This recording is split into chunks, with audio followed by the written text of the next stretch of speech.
On va poser ça ici, impeccable. Bon du coup, je présume que les personnes qui ont cliqué sur cette vidéo, c'est que forcément vous débutez la randonnée et vous avez envie de vous équiper pour pas trop cher, ou alors c'est que vous suivez l'aventure depuis un moment et que vous êtes intrigué, que vous voulez savoir un petit peu ce que j'ai déniché pour justement les personnes qui débutent. Il existe une longue série sur ma chaîne YouTube concernant vous qui débutez, donc je vous la mets en description. Je traite de plein de sujets pour vous permettre d'avancer donc dans cette activité plus rapidement. Et aujourd'hui donc, je suis allé spécialement pour vous, j'ai acheté spécialement pour vous des produits à Decathlon, spécial rando trek qui coûte vraiment pas cher et qui pour moi en valent la peine. Sûrement comme vous l'aurez vu quelque part, miniature ou dans le titre, les produits qui sont devant vous là, le tout m'a coûté 73 euros exactement. Vous avez 6 items pour 73 euros. Quand je dis 6 items, il y en a 5 ici et le sixième, c'est ça, c'est donc une polaire. Vous allez voir que niveau prix, poids, tout ce que je vous propose, c'est quand même pas mal du tout. Par contre, bien évidemment, attention, je dis pas que du coup, acheter des produits à 6 balles, ça vaut autant le coup que d'acheter des produits à 150, 200, 300, 500, 600, 1000 balles l'item. C'est juste que quand on commence, bien évidemment, on veut pas se ruiner et quand même investir dans des choses qui valent le coup ou qui pourront un petit peu nous dépêtrer en fonction donc de l'aléa ou des intempéries qu'on va rencontrer lorsqu'on part en montagne. Et je trouve que ces produits-là font plus que l'affaire. Donc, on commence sans plus tarder. Comme je vous ai dit à l'instant, que je n'ai pas été payé par Decathlon, Forclaz, Quechua ou peu importe pour mettre en avant ces produits. Je les ai achetés avec mon propre argent. Je vous mettrai les références à chaque fois. Je vous donnerai le prix, le poids et je vous dirai un petit peu ce que j'en pense et est-ce que c'est un bon investissement quand vous commencez la rando. Avant de commencer, juste restez bien jusqu'à la fin parce qu'en plus de ces 6 items, je vous en rajouterai 3 que j'ai déjà qui coûtent pas cher et qui, pour moi, sont juste classe. C'est cool que Decathlon et ses marques puissent proposer des produits comme ça, plus qu'abordables et qui sont de confiance. Donc, restez bien jusqu'à la fin. Je vous montrerai les petits derniers qui sont juste là à ma droite. On commence par un item qu'il faut pas trop négliger quand on part en rando, c'est les chaussettes. Les chaussettes, c'est un petit peu ce qui va vous permettre donc de rester au chaud quand on se change le soir et qu'on se fout dans son duvet. C'est les choses qui vont sûrement vous empêcher d'avoir des ampoules. C'est pas la chaussette hein, qui va vous empêcher d'avoir des ampoules à 100%, mais de bonnes chaussettes avec un bon maintien, avec une bonne, on va dire, technicité. Donc là, je crois que c'est la technicité Cool Max qui vous permet d'évacuer un petit peu la transpiration. C'est de la laine mérino. Des chaussettes en laine mérino, normalement, c'est à peu près 20 euros la paire.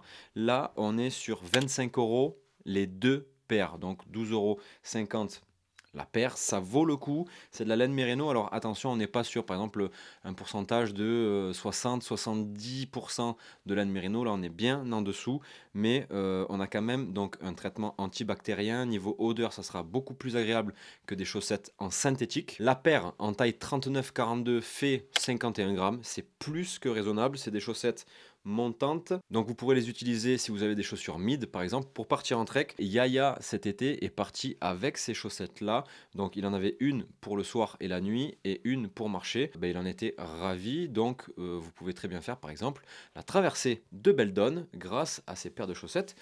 Preuve à l'appui, comme je vous disais, Yaya les a utilisés pendant 6 jours et pas de trous, pas de mauvaises sensations, pas plus d'odeur que ça. Donc c'est déjà un bon point. Merci Quechua de proposer ce genre de produit. Deuxièmement, et ça c'est quasiment obligatoire à avoir dans son sac à dos quand on part en rando ou en trek, c'est la lampe frontale.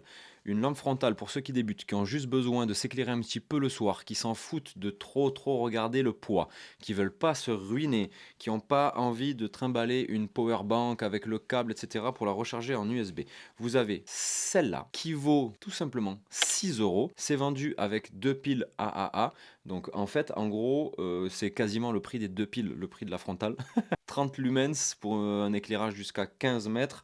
Ça suffit largement si vous faites juste de la rando classique. La frontale fait 63 grammes et comme je vous disais, 6 euros. Est-ce que ça vaut pas le coup d'investir dans une frontale à 6 euros quand on débute? Moi je pense que oui, c'est pas un item qu'on va pas s'attarder 100 ans là-dessus, parce qu'il n'y a pas grand chose à dire non plus. Hein. En termes d'autonomie, mon pote Tristan, il l'a celle-là. Quand on est parti en 2021 en octobre pour passer notre semaine en autonomie ensemble, tous les soirs on l'accrochait sur la poutre du refuge pour qu'on puisse s'éclairer en plus de mon tube et elle a tenu toute la semaine. Donc voilà, vous avez quand même une très bonne durée de vie. Par contre, mettez toujours dans votre sac à dos 2 piles de rechange, je sais jamais parce que du coup je crois que ça vous prévient pas ou alors quand ça vous prévient, c'est déjà trop tard, vous êtes foutu. Donc prévoyez quand même 2 piles en plus. Item suivant, ça c'est un item en fait que j'avais au tout début pour vous dire, donc je l'ai acheté en 2014 ou 2015 et je l'ai racheté du coup hier quand je suis allé faire mes courses à Decathlon parce que je sais plus où il est. C'est, on va dire, le premier prix, le Kawe, le premier prix de chez Quechua. C'est léger et même si c'est pas hyper respirant parce qu'on est sur un Kawe, un Ampère tout simplement, vous allez un peu suer dedans si vous marchez réellement avec. Par contre, s'il y a une petite averse,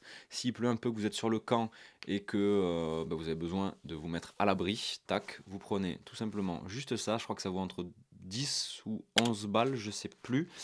C'est 10 ou 11 balles de toute façon, quoi qu'il arrive.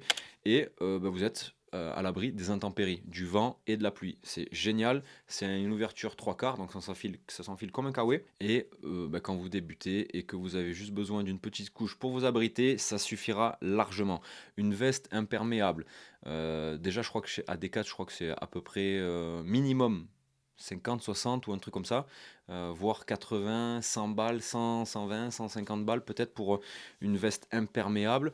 Là, on est sur du 2000 mm d'imperméabilité. Veste impair, un peu comme moi j'ai une Berghaus, c'est de bonnes vestes, mais qui coûtent vite 150, 200 euros. C'est fragile, certes, faut le dire. Bon, il y a des technicités, des technologies peut-être plus avancées, forcément, c'est logique, mais voilà, 200 balles. Donc juste la veste de pluie, ça rhabille tout ce que j'ai acheté. Donc voilà, des fois, il faut savoir faire un petit peu la part des choses et choisir les produits en fonction de la régularité de notre activité. Combien de fois par an on va partir en montagne? Est-ce que s'il y a de la pluie, on préfère rester à la maison et partir le week-end d'après? Du coup, ça nous fait peut-être une sortie qui tourne mal et c'était pas prévu, il pleut quand même. 11 balles et vous avez un KOE qui fera du coup largement l'affaire. Un autre truc, moi ça c'est un item que je n'utilise pas et que je n'ai jamais utilisé. Peut-être, enfin j'ai testé du coup pour savoir si oui ou non ça me plaisait. C'est donc ça, ce petit boudin là. Ça, qu'est-ce que c'est? C'est un oreiller de Trek. Ça vaut 15 euros. Ça pèse 164 grammes. Pour les personnes qui débutent, qui veulent passer une première nuit en montagne, essayer de passer son premier bivouac dans la nature, en tente ou peu importe, à la belle étoile. Le petit confort de l'oreiller, je vous confirme que ça fait vraiment du bien au moral et ça donne envie de repartir. Moi, j'utilise une autre façon de faire mon oreiller. J'utilise pas d'oreiller gonflable parce que j'arrive pas forcément à dormir sur un oreiller gonflable.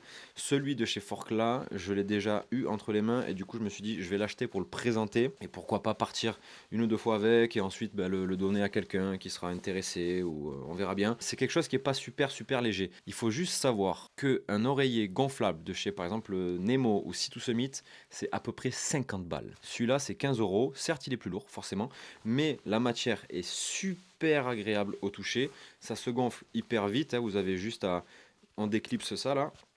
Tac, on vient souffler dedans 2 ou 3 fois.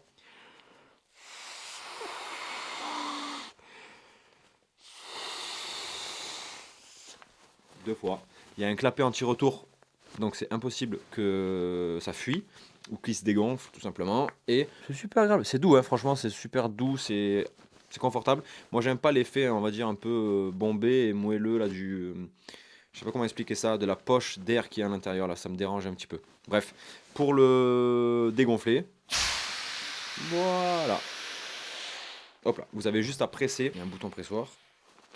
Vous chassez tout l'air et vous pouvez donc le remettre dans sa petite poche. C'est pratique, c'est confortable et quand on commence, pourquoi pas rajouter ce petit confort, comme je vous disais, de l'oreiller. En général, on n'essaie pas d'optimiser son sac à dos au plus léger possible. Il faut déjà qu'on goûte à l'activité, qu'on essaye de se rendre compte si ça nous plaît vraiment ou pas et ajouter des petits trucs comme ça, là, voilà, des petits accessoires de confort. Ça peut faire du bien, je pense, et confirmer que oui, ça nous plaît. J'ai pas dû chasser l'air exactement comme il fallait, mais un peu plus de mal à le rentrer, quoi que non, ça va, c'est cool. En termes de confort, pareil, le prochain item, c'est quelque chose qui va nous apporter plus de confort quand on part en trek. Ça, c'est un petit seat pad. Donc un seat pad de marque connue, donc genre Thermarest par exemple. Je crois que c'est à peu près une quinzaine d'euros, peut-être plus même. En gros, c'est un petit accordéon comme ça, en mousse, pas très épais, on dirait une sorte de boîte d'œuf, hein. C'est isolé et en fait, ça sert à ou poser ses fesses dans la neige, sur un caillou, ou à rajouter sous son matelas pour apporter encore un petit peu plus d'isolation. Ça a plein de fonctionnalités. Si vous avez un sac ultra light, vous pouvez le mettre dans votre dos pour du coup ajouter du confort à votre dos, parce qu'en général, les sacs sans armature, c'est pas hyper confort. Donc en général, ce qui se fait, c'est qu'on rajoute ça dans le dos. Voilà, donc en fait, ça a plein d'utilités. Vous pouvez aussi vous en servir de paravent. Vous mettez votre réchaud au milieu, paf, ça vous fait un paravent. C'est pas lourd du tout, ça pèse rien. Voilà, ça pèse 60 grammes. Je pense qu'on peut se permettre de partir avec ce genre de produit. Moi, j'en prends pas parce que pardon, parce que surtout l'été, quand je pars sur de la longue distance, tant pis pour le confort et je préfère gagner encore 60 grammes. Mais je peux vous garantir que c'est un gros plus d'avoir ce genre de confort là, par exemple. Voilà, ça c'est des bons produits. Pareil, je crois que ça vaut 6 balles, 60 grammes, truc isolé qui est multifonction. C'est toujours bon à avoir. Ça prend pas de place, on peut le mettre sur le côté du sac, on peut le mettre en dessous du sac, entre le chapeau et le sac. Voilà, ça se range facilement et ça se déploie facilement. On n'a pas peur de l'abîmer, c'est pas très grave. Comme je vous disais, 6 euros. Bon, voilà. Et alors, dernièrement, on va parler de cette petite polaire. Alors, cette petite polaire là, c'est le nouveau, je crois, premier prix. C'est une Quechua. Je crois qu'avant, il existait des polaires, donc même sans zip, sans rien du tout, à 4 euros dans les premiers tout premiers prix. Au Decathlon d'In-les-Bains où je suis allé moi, donc c'est le Decathlon le plus proche de chez moi, j'ai pas trouvé ce premier prix là. Le premier prix qui était affiché, c'était celui-là. Je crois que c'est une polaire qui fait 7 euros. C'est plus que correct. Je dis pas, attention, hein, une fois de plus, qu'une polaire qui vaut 150 euros, voire 200 euros, est équivalente à une polaire à 7 euros. C'est pas les mêmes technicités, c'est pas les mêmes technologies utilisées. Il y a un savoir-faire chez certaines marques qui est indéniable, c'est comme ça, hein. C'est sûr que ça sera de meilleure qualité. J'ai des polaires de chez Millet qui sont vraiment top. Est-ce que ça vaut le coup d'investir 150 ou 200 balles dans une polaire quand on débute? Je crois pas du tout. Donc, 7 balles. Il y en a qui coûtent un peu plus cher, je crois entre 11 et 20 balles. Il y a des 3/4 zip comme celle-ci, il y a des full zip avec des poches, sans poche. Là, il n'y a pas de poche. Là, c'est vraiment brut, c'est une polaire, juste qu'on rajoute. Par exemple, on a une première peau. On met sa polaire par-dessus et par-dessus un kawaii par exemple qui viendrait couper un petit peu le vent. 10 balles, 7 balles, 17 balles, on a quelque chose qui nous garde au chaud. Pour moi c'est large suffisant. Vous prenez une polaire à 7 balles, vous savez que vous allez pouvoir faire du bois un petit peu sur le camp, c'est pas grave si vous l'accrochez un peu, on s'en fout, voilà, à ce prix là c'est pas grave, au moins vous avez une couche thermique qui vous tient ne serait-ce qu'un petit peu au chaud. Donc pour moi c'est un combo gagnant. Et en plus de ça, on arrive bientôt à la fin de la vidéo, donc il fallait que je vous parle des derniers items qui sont là. Et pour moi, c'est le combo pile poil que vous pouvez donc prendre chez Decat lorsque vous partez et que vous voulez faire du 3 saisons pour pas avoir trop froid. Moi, j'en ai parlé dans plusieurs de mes vidéos. J'utilise cette doudoune là de chez Decat. C'est une Forclaz. Elle vaut 65 euros. À l'époque, je bossais avec Forclaz et ils me l'avaient envoyée donc il y a 3 ans, je crois. Et elle valait 55 euros. Donc bon, elle a pris 10 balles. C'est la Trexan, si je dis pas de bêtises. Cette doudoune, c'est une doudoune qui est vraiment juste incroyable. Elle est en train de faire le tour du monde. Même les Américains, ils la proposent dans leurs vidéos. C'est une doudoune qui est légère. Je crois qu'elle fait 260 ou 280 grammes. La polaire, dites-vous, elle fait pareil, 260, 270 grammes, en fonction des tailles. Moi, c'est du taille S. Cette doudoune-là, c'est du duvet de canard, donc c'est pas du synthétique. Elle est légère, elle vaut 65 euros. C'est une doudoune.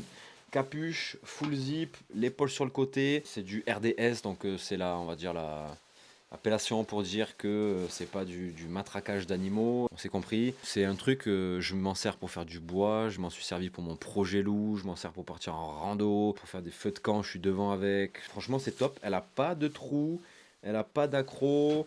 Les fermetures éclairs s'ouvrent et se ferment à la perfection. Il n'y a pas de cordon de serrage à la capuche, mais il y a une sorte de petit élastique qui fait le taf. Donc voilà, ça c'est une doudoune qui vaut vraiment le coup. On répète, il vous faut une première peau, hein. Par contre, attention, il en existe un peu partout et de tous les prix. Une première peau, notre polaire, par-dessus notre doudoune et par-dessus notre coupe-vent, coupe-pluie. Donc si vous rajoutez polaire plus doudoune, attention, prenez on va dire une taille au-dessus pour votre veste de pluie. Mais voilà, là vous avez un trio. Donc on a dit 65 plus 10, 75 plus 7. On est en dessous de 100 € pour un trio gagnant où vous pourrez passer quasiment toute l'année en montagne. On oublie peut-être l'hiver quand il fait -10. Ça sera peut-être pas le combo gagnant. Mais pour du 3 saisons, pour moins de 100 balles, vous êtes équipé, c'est sûr. Ça, c'est cool. Donc on finit par ces deux petits derniers items. Ça, c'est des gants, des sous-gants en laine mérino de chez Forclaz. Pareil, ça coûte pas grand-chose. Je les ai depuis... Le tactile pour le téléphone, il est trop bien. J'ai des gants à 70 ou 80 balles d'autres marques, le tactile il est pourri. C'est de la laine mérino, c'est des choses très simples, hein, mais en termes de, voilà, de petits gants pour partir l'été, c'est pas lourd du tout, ça fait 30 grammes la paire en taille L, donc c'est même plus léger si vous avez des petites mains. Comme je vous dis, le tactile il marche bien pour regarder sa carte sur son téléphone le matin quand il fait frais, quand on sort de la tente, tac tac tac, on est au chaud et ça suffit et ça vaut 12 balles je crois. Ça pareil, petit caleçon, c'est le dernier item que j'ai depuis, celui-là je l'ai pareil en même temps que la doudoune, il me l'avait envoyé. Je l'ai depuis 3 ans à peu près. Bon, il a un peu morflé par rapport à un icebreaker par exemple. J'ai des icebreakers Anatomica, j'en ai 3. Ça fait 4-5 ans que je les ai, ils sont intacts. Celui-là, il commence un petit peu à faire la gueule. Au niveau de l'entrejambe, j'ai un petit trou. Le tissu devient de plus en plus transparent, entre guillemets. On voit que ça va pas tenir très longtemps. Mais à l'époque, comme je vous disais, 15 balles. Là, maintenant, ça vaut, je crois qu'un caleçon, c'est 20 € maintenant. Mais c'est de la laine mérino, c'est hyper confortable. Il est hyper confortable, ça, vous pouvez pas le lever. Pour moi, hein, ça c'est que mes avis à moi. Attention, hein, ça pèse quelques grammes, 68 grammes. Pareil, taille S. Ça c'est des produits de niche que je trouve super intéressants. J'aime beaucoup les gammes que Forclaz et Quechua sont en train de développer là au fur et à mesure des années. Donc voilà, si par hasard il y a des gens qui bossent à Decat qui font partie de la team Forclaz ou Quechua et qui regardent cette vidéo et que ça les intéresse de bosser avec moi pour qu'on teste des choses, pour que peut-être je vienne vous rencontrer dans vos locaux, qu'on fasse des vidéos, interviews, ou qu'on aille montrer un petit peu les process, comment vous faites vos tests avec vos produits pour ensuite les mettre à la vente, etc. Ou m'envoyer des trucs que vous voulez que je teste. Je suis chaud, vraiment. Bravo à vous et continuez de proposer ce genre de produits-là, c'est génial. J'espère que cette vidéo vous aura intéressé. Si c'est le cas, n'oubliez pas de mettre un big pouce bleu en dessous de la vidéo. Ça me fera énormément plaisir, ça m'aide énormément. Abonnez-vous à ma chaîne, ceux qui débutent, qui découvrent ma personnalité et ma chaîne YouTube grâce à cette vidéo, parce que je vous propose tout le temps des vidéos concernant les débutants. J'essaie de vous trouver des bons plans, j'essaie de vous apprendre plein de choses et en plus de ça, je vous partage toutes mes aventures. En 2023, il va se passer des choses incroyables. Ouais, restez au courant, activez la cloche, faites tout ce qu'il faut et moi ça me fera plaisir. Allez, je vous embête pas plus, je vous dis à bientôt. Comme d'habitude, pas trop de folie, s'il vous plaît. Que Dieu vous l'agrandisse, la vie, bien évidemment. Comme dirait mon papy Yves, hasta la cuerta et merci, au revoir.